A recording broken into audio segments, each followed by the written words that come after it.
TSMC와 하이닉스와 마이크론이나 이런 회사들의 실적 폴드를 쫙 들어보시면서 관련된 내용들을 또 추리를 해보실 수 있을 것이고, 근데 이 회사들이 그 다음에 장비 주문을 해야 되잖아요. 예, 그러니까 관련된 장비 회사들로 또 내려가 보실 수 있을 것이고, 그런 것들이 이렇게 반도체는 진짜 글로벌한 산업이고 이게 다 연결된 산업이어서 다른 어떤 산업보다 이 회사들은 연결해서 이렇게 보시면 엔비디아 실적 발표를 정점으로 해서 쭉쭉쭉쭉 그렇게 뭐 소부장까지 살펴보면 된다. 공정에서 요즘에 칩들을 많이 붙이다 보니까 검사나 테스팅 장비에 대한 수요가 늘어나는데, 그런 검사 장비나 테스팅 장비 회사들의 실적콜이나 이런 것들을 이렇게 연결해서 들어보시면 테스팅 장비들 그런 회사들은 주로 어디 있어요? 믿을 수 있는 정직한 보험 전문가가 객관적으로 점검해서 최적의 솔루션으로 합리적인 대안을 제시하는 마이보험 체크를 소개합니다. 마이보험 체크는 보험 가입자의 이익을 가장 중요하게 생각합니다. 35개의 손해보험, 생명보험사를 비교해서 보험료는 저렴하게, 가입 보장은 크게 가입할 수 있도록 도와드립니다. 특히 기존에 가입하셨던 보험료가 너무 올라서 걱정이셨던 분들 이번 기회에 상담 받아보시면 좋을 것 같은데요. 양심적인 보험 전문가들이 가입된 보험 전체를 정확하게 분석을 한 다음에 고객 상황에 맞게 맞춤형으로 보험을 리모델링 해드리거든요. 마이보험 체크에 연락하셔서 무료로 상담 받으시고 합리적인 보험 설계도 받아보시기 바랍니다. 그리고 상담 신청하실 때 경제적 본능 방송 보고 신청했다고 꼭 말씀해 주시기 바랍니다. 그러면 그런 뭐 종목을 말씀해 주시긴 어렵겠지만 그런 정보는 이렇게 접하면 조금 그래도 네네. 진입 단계에서 괜찮다라고 팁을 좀 주세요. 요즘엔 한국에도 그런 증권사의 서비스들 많이 나오는 것 같은데, 그 미국 기업들은 이제 CEO와 CFO, C-레벨들이 실적 발표를 분기마다 하고, 그거가 요즘에는 아예 그냥 트랜스크립트로 그냥 다 보실 수 있거든요. 내가 영어 듣기나 이런 게 좀 불편하신 분들은, 그리고 그거 그대로 그냥 GPT나 이런 데 번역 돌리시면, 그렇죠. 그래서 근데 그 C-레벨들이 하는 이야기와 질문에 답하는 내용들이 정말 인사이트가 많아서 사실 그런 주요 기업들만 뭐 10개, 20개 이렇게 보셔도 반도체나 AI의 큰 흐름을 보실 수 그 있어요. 10개, 20개를 어떻게 줄여요? 엔비디아 실적을 보면은 그 질문을 하거든요. 너네 내년에 매출이 그만큼 늘어날 때, 그 되게 재밌어요. 엔비디아한테 이제 애널리스트가 유도하듯이 질문을 하는 거죠. 그러니까 파운드리나 HBM 같은 것들의 가격이나, 그러면 사실 엔비디아의 매출 원가에서 TSMC와 하이닉스와 마이크론의 HBM이나 엔비디아에 들어가는 칩의 매출을 추론해 볼 수 있게 되잖아요. 그러니까 이제 여기에다가 니네가 내년에 뭐 올해랑 내년 합쳐서 5천억 달러 매출 이야기할 때 내년에는 그러면은 매출 총익률이 얼마 정도일 거냐, 이런 걸 이제 사람들이 유도하듯이 계속 물어보는 거예요. 그러면 이제 젠슨 황도 아니까 이제 대략적인 답을 주는데, 그러면 그 다음은 뭐 예를 들어 그러면 TSMC와 하이닉스와 마이크론이나 이런 회사들의 실적 콜드를 쫙 들어보시면서 관련된 내용들을 또 추리를 해보실 수 있을 것이고, 근데 이 회사들이 그 다음에 그러면은 장비 주문을 해야 되잖아요. 예, 그러니까 관련된 장비 회사들로 또 내려가 보실 수 있을 것이고, 예, 그런 것들이 이렇게 그 반도체는 진짜 글로벌한 산업이고 이게 다 연결된 산업이어서 다른 어떤 산업보다 이 회사들은 연결해서 이렇게 보시면, 예, 네. 엔비디아 실적 발표를 정점으로 해서 쭉쭉쭉쭉 그렇게 뭐 소부장까지 살펴보면 된다 이 그렇죠. 말씀이시군요. 그래서 재밌는 게 뭐냐면은 이 회사들이 이제 설비 투자에 대한 계획을 발표를 그러니까 엔비디아의 매출 원가에서 사실은 이제 뭐 TSMC나 하이닉스나 이런 것들을 좀 추정을 해보실 수 있으실 거고, 근데 그 다음에 갔을 때 재밌는 게 뭐 반도체가, 그래서 아까 말씀드렸는데 후공정이 지금 더 중요해지잖아요. 무어의 법칙이 한계에 다다르면서. 근데 그 한계에 다다른 것 중에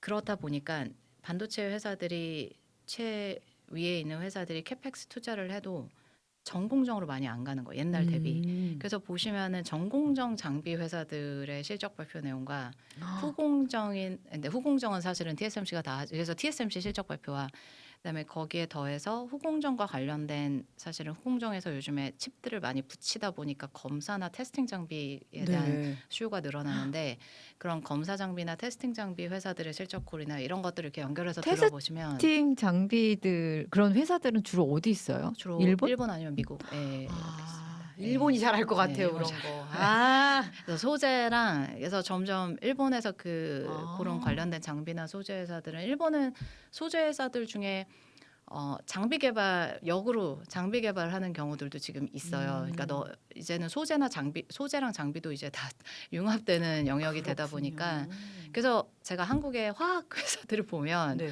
너무 아직도 옛날 자본주의적으로 또 하고 있다. 중국이 다 가져가는 분야를 하고 아. 있는데 이게 사실 반도체 소재로 퀄을 받는 게 시간이 오래 걸리죠. 그렇지만 그렇죠. 이미 기존 산업은 경쟁력이 없어진 상태에서 저는 한국의 화학회사들 많은데 왜 이런 반도체 소재를 아, 안 할까? 이거- 그 소재가 얼마나 중요해지는데 아. 왜냐면 결국은 방열이나 이런 열을 잡고 이런 걸로 가는데 그렇죠. 소재가 방역 되게 중요하죠. 중요해지거든요. 그리고 저는 그래서 제가 배터리 기업 방문 많이 해서 2차 전지 회사들을 만나면 맨날 물어보는 게 사실 배터리 다 화학 기반이잖아요.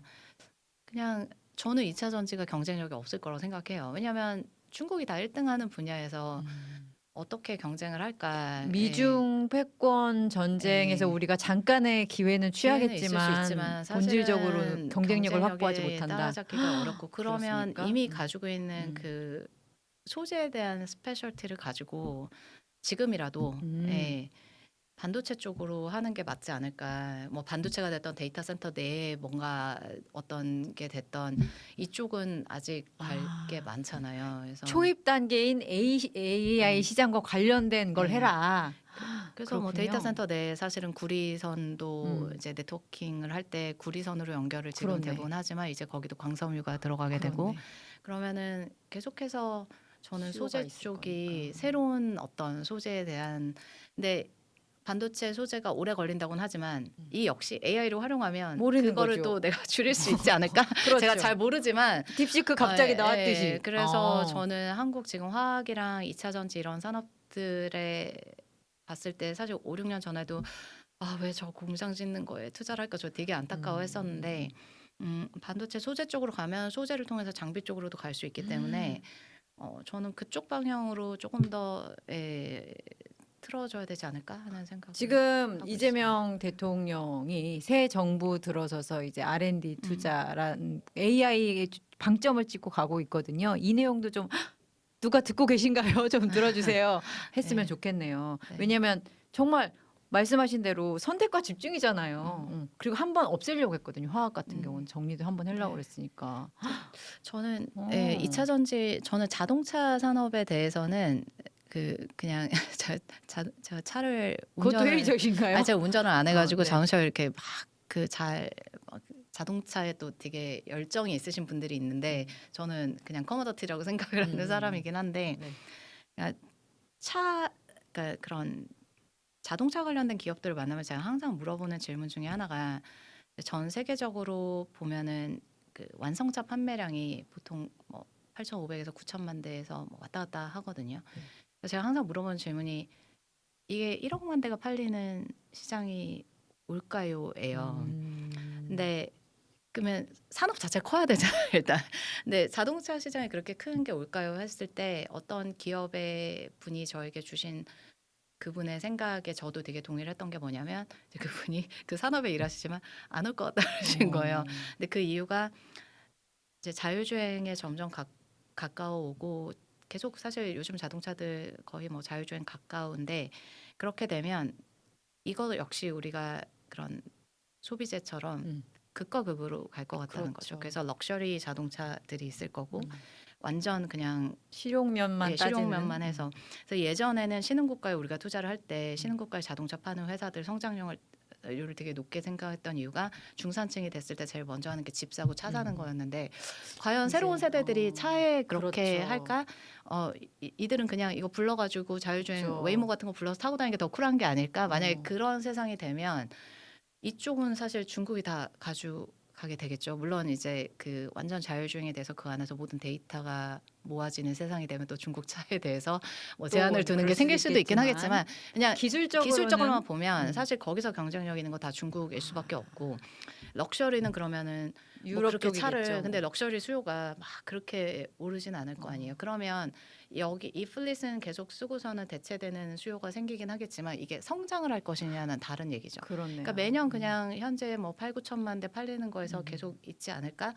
만약에 그 가정이 있다면 그럼 거기에 배터리 팔고 근데 이미 경쟁에 중국이 제일 잘하는 회사가 있고 거기에 밸류 체인이 한국에 쫙 있는 게 얼마나 효율적인가? 저는 그럴 바에는 한국이 지금 현대차, 기아차에 들어가는 전장용 반도체를 대부분 수입해서 쓰거든요. 되게 재밌잖아요. 삼성전자가 있고 하이닉스도 뭐 자동차에 원래 메모리 많이 안 들어갔지만 어쨌든 삼성전자가 있고 현대차가 있는 나라에서 거기에 들어가는 반도체를 대부분 수입해서 쓰는 거예요. 왜냐하면 제가 생각하기에는 왜 전장용 반도체가 한국에서 그렇게 발전이 안 됐을까? 자동차에 들어가는 반도체 탑재량은 두 자릿수로 계속 성장을 하는데 제 생각에는 이게 오래 걸리거든요. 뭐가요? 자동차에 들어가는 어떤 부품이든 쿼를 받는데 오래 걸려요. 안전성 때문에. 네네.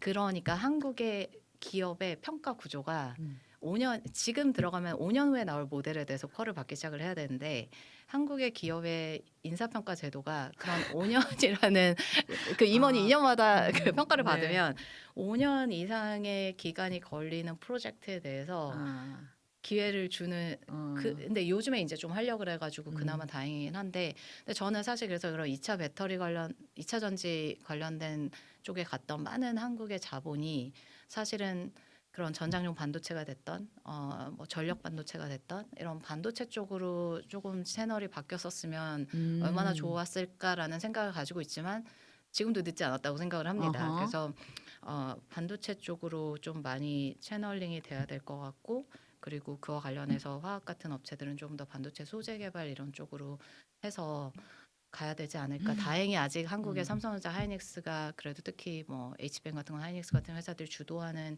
이 산업이 있을 때 다른 산업들도 그렇게 해야 되지 않을까요? 그래서 기대되네요. 네. 과연 그리고 지금 말씀하신 것이 어떻게 보면 그 뭐 희망과 기대일 수도 있지만 그 산업이나 그 소재들의 미래가 어떻게 될지에 대한 어떤 예상이라는 네. 점에서 투자하시는 분이라든지 아니면 산업의 미래를 또 고민하시는 분한테는 힌트가 될 수 있을 것 같아요. 제가 하나만 예시드리면 일본의 한 소재 기업인데 네. 이제 뭐 여기도 그냥 일반 화학 소재 많고 그중에 이제 반도체 소재를 하는 회사인데 컨퍼런스 콜을 하는데 뭔가 장비를 얘기를 하시는 거예요. 그래서 장비를 만든다고 그랬더니 뭐 고객사가 뭐 고객사 뻔하겠지만 고객사 요청을 해서 이제 자기들이 가진 어떤 소재를 활용을 해서 그 고객사가 현재 하는 장비로 할 수 없는 것들을 니네가 한번 장비를 구현을 해봐. 예, 그래서 뭐 한 2, 3년 후 타겟하고 물론 실패할 수도 있겠죠. 그렇지만 어쨌든 일본 회사인데 그런 시도를 하는 회사가 있는 게 그게 패키징을 하는 데 있어서 현재 이제 패키징이 사실 너무 어려워지다 보니까 거기에 효율을 소재로 높이는 방법을 이제 고객사가 제안을 줬고 그걸 맞춰서 개발을 이제 한 2, 3년 계획을 하고 있더라고요. 그래서 아, 소재가 이제 장비까지도 가는구나를 보면서 다시 한번 이제 한국 그런 회사들을 저는 좀 생각할 계기가 됐었죠. 그러게요. 소재 회사인데 장비도 하고 진짜 하이브리드고 AI 시대의 어떤 기업 또는 산업은 경계가 네, 없다. 맞아요. 네, 오. 그게 되게 키라고 생각합니다. 그 부분까지 고려하면서 우리가 투자를 하든 네, 그죠. 아니면 우리가 미래 경제적인 상황을 뭐 예상을 하든 네. 그렇게 하면 좋을 것 같습니다. 알겠습니다. 그러면 마지막으로 개인 투자자들은 또 마음이 급한 부분도 있거든요. 지금 말씀하신 게 어떻게 보면 좀 긴 시계열로 보고 이렇게 내다봤을 때 단기적으로는 그럼 어떻게 움직이면 좋을지에 네. 대해서 그럼 좀 팁을 주신다면? 그래서 저는 그 그냥 지수 투자를 더 열심히 하시라고 말씀을 드리고요. 반도체 지수 같은 것들 있으니까 그리고 그 저는 한국에서 제가 예를 들어 한국에 투자하는 거는 이제 메모리 계열이나 아까 말씀드린 검사나 테스팅 이런 쪽을 투자를 조금 더 많이 하려고 하고 있고 한국에서도 그런 네. 좀 많이 생기고 있나 보죠? 좀 테스트하고? 일부 있고 제가 뭐 간단하게 말씀드리면 저는 AI 시대의 반도체 생태계가 크게 변하고 있다라고 생각하는데 크게 5가지 패러다임을 이야기를 항상 하거든요. 그래서 첫 번째가 전공정에서 후공정으로 이동하는 자본의 흐름. 패키징. 예. 그래서 전공정이 절대 금액으로는 여전히 크지만 성장률은 이제 패키징 쪽 그래서 이쪽과 관련된 거에 투자를 해야 되는데 이게 TSMC가 사실은 그 모든 리드를 하다 보니까 한국에서 그런 기업을 찾기가 쉽지가 않고요. 그래서 저는 이런 부분은 해외로 플레이를 해야 된다고 생각을 하고 있고 두 번째가 그 검사와 테스팅 시장의 그 규모 증가. 왜냐하면 칩들을 계속 붙이잖아요. 지금 그렇죠. 뭐 검사해야 HBM도 그렇고 되거든. 칩렛도 그렇고. 그러니까 그 여러 부분을 칩들이 같이 있을 때 실질적으로 효과를 내는지. 어떤 효과를 내는지에 대한 지속적인 것도 지금 해야 거기는 되고. 라이징 마켓인 거죠. 많이 그죠. 예, 그래서 근데 거기가 라이징 마켓인 이유가 원래 있었던 마켓인데 대부분이 검사와 테스팅의 강도가 높았던 게 TSMC가 하는 초선단 노드의 연산 반도체에서 좀 높았어요. 얘는 회사 평균 수율 가는데 새로운 노드 하면 보통 2, 3년 걸리다 보니까 시간이 걸리고 돈이 들어도 공정을 멈추고 이제 문제를 파악을 해서 개선하는 작업을 하다 보니까. 근데 이게 AI 시대에 갑자기 HBM이라는 게 나타나면서 메모리는 사실은 수율도 높고 그래서 단가도 낮으니까 검사 테스팅은 그냥 형식적으로 마지막에 한 번 정도 하던 게 이게 이제는 HBM 너무 구현이 어려워지다 보니까 메모리에서도 없던 그러니까 작았던 검사와 테스팅 시장이 굉장히 커지고 있고 연산 반도체 같은 경우도 나중에 TSMC가 패키징을 할 때 여러 칩을 붙이니까 하나만 패키징하는 게 아니라 붙이다 보니까 여기서도 검사 검사해야죠. 테스팅에서 여기는 시장 자체가 점점 커지고 성장을 있다. 하고 있고 네. 상대적으로 전공정 대비 장비 가격이 낮기 때문에 아, 이거를 가져다 수율을 올리는 게 캐파 증설하는 것보다 나으니까 이거가 투자를 그래서 성장이 하겠네요. 굉장히 높고 그다음에 메모리는 제가 아까 좀 말씀을 드렸고 그다음에 이제 저희가 많이 보는 게 칩들이 약간 접점이 많아지잖아요. 그러면 접점이 증가함에 따라서 자연스럽게 매출을 더 일으키는 기업들이 생기게 되거든요. 뭐 칩마다 들어가야 되는 IP 연결을 도와주는 IP라던가 그래서 이제 그런 기업들에도 저희는 좀 보고 있고 마지막으로 제가 최근에 조금 더 상대적으로 좀 덜 오른 기업들인데 전장용 반도체 회사들 자동차가 지난 2, 3년 동안 좀 자동차 산업이 안 좋다 보니까 이 어떻게 보면 커머더티성이긴 한데 근데 이 기업들은 장기적인 스토리는 계속 있어요. 자동차에 탑재되는 반도체 수가 높은 성장률로 증가하고 있고 근데 이 기업들이 하나 하는 게 전력 반도체라는 걸 뭐 스위치라고 생각하셔도 될 것 같은데 지금 이 데이터 센터 아키텍처가 대부분 12V 그러니까 데이터 센터뿐만이 아니라 지금 우리가 70년간 12V를 중심으로 인류가 생활을 하고 있는데 자동차도 마찬가지고 다 그런데 이게 전력은 전압 곱하기 전류인데 전압이 고정돼 있는데 전력이 계속 높아지니까 전류가 높아지면서 저항이 높아지고 네네네. 그래서 이제 안전성이나 사고의 위험이 생기는 거죠. 그래서 지금 새로 나오는 설계들이 이 12V 70년간 이어오던 12V를 지금 제가 공부한 겁니다만 70년이라고 하더라고요. 근데 이거를 48V 중심으로 지금 바꾸는 전력 아키텍처의 큰 변화가 굉장히 초기에 있습니다. 그래서 저는 원자력 막 한국에 이런 테마로 가는데 그 회사들이야말로 아까 말씀드린 그냥 금강캐로 가는 광부라면 저는 오히려 이 전력 반도체 회사들은 옆에서 청바지 팔고 곡괭이 파는 회사들이라고 생각을 하는데 이거를 하는 회사들이 그 전장용 반도체 하는 회사들이어가지고 애초에 자동차에 이제 전선이 너무 많아지고 하면서 사고 위험이 생기면서 자동차에 이 48V로의 아키텍처가 시작을 했었는데 이제 뭐 자동차 산업이 안 좋아서 활성화가 좀 안 되다가 데이터 센터에서 이제는 그 수요를 엄청난 가져가는 것 전력 같고 수요가 그래서, 생기자. 그래서 요즘에 한국에서 MLCC 얘기들 많이 나오는 MLCC 가 뭐죠? 그게 이제 수동 부품이라 그래서 이런 전력 스위치 옆에 이렇게 붙어서 이 전력이 좀 더 안정적으로 작동할 수 있게 도와주는 수동적인 부품인데 이제 그런 이유도 이 전력 반도체가 점점 더 고부가 가치가 되고 그 옆에는 그러면 고부가 가치 MLCC들이 이제 세라믹 카패시터라고 하는데 얘네가 뭐 일시적으로 이거를 좀 저장해 주기도 하고 이거의 변동성을 좀 조정해 그러니까 변압기 얘가 비슷하게. 예, 네. 본인이 직접적인 역할을 하는 게 아니라 수동적으로 이 시스템의 안정성을 도와주는 거죠. 전력 시스템에서 이제 그런 이야기들도 나오는 게 요 전력 반도체 큰 아키텍처 아니 전력의 큰 아키텍처 변화가 일어나기 때문인데 요거는 뭐 한꺼번에 막 이런 게 아니라 이제 점진적으로. 서서히 점진적으로 하는 거여서 저희는 그 다섯 번째 패러다임 변화로는 전력 반도체 그러니까 전력 아키텍처 변화 그와 관련된 전력 반도체 기업들 근데 요것도 대부분이 이제 미국, 유럽, 일본. 네. 지금 그거 여쭤보려고 했어요. 그래서- 우리나라에서라고 말씀드리려고 했는데. 그래서 제가 아까 한국이 어. 이런 것들을 전장용, 전력 반도체, 전장용 반도체 이런 것들로 조금 더 기존에 채널링을 있던 바꿔야 된다. 것들의 흐름을 가면 좋지 않을까. 근데 그 말씀하신 마지막 그 전력 어떤 구조의 변화 이 네. 부분은 많이 듣지 못했던 예. 얘기라서 좀 신선하고요.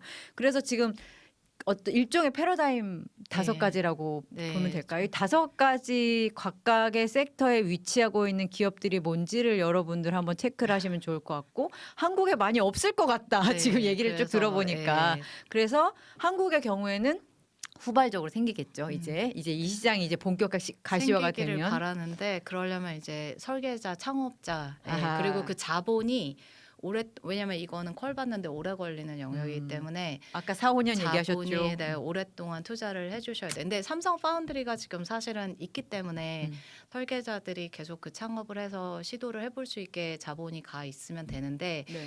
그거를 정부가 좀 많이 장려를 해주면 좋겠죠. 네. 알겠습니다. K 프리덤 자산운용 박정임 대표와 함께 AI가 사실 되게 오래 갈 것 같거든요. 이 시장이 네, 네. 우리 대표님이랑 저랑 함께 나이를 먹어서 이제 할머니 호호 할머니가 될 때까지도 계속되고 있을 옆에 것으로. 이제 에이전트 한 명씩 그렇죠. 휴머노이드 한 명씩 세우고 데리고 그때까지 우리 계속 네네. 이 상황을 지켜보면서 계속 짚어주실 때마다 네. 대표님 좀 모셔서 말씀 들어보도록 하겠습니다. 오늘 네, 감사합니다. 감사합니다.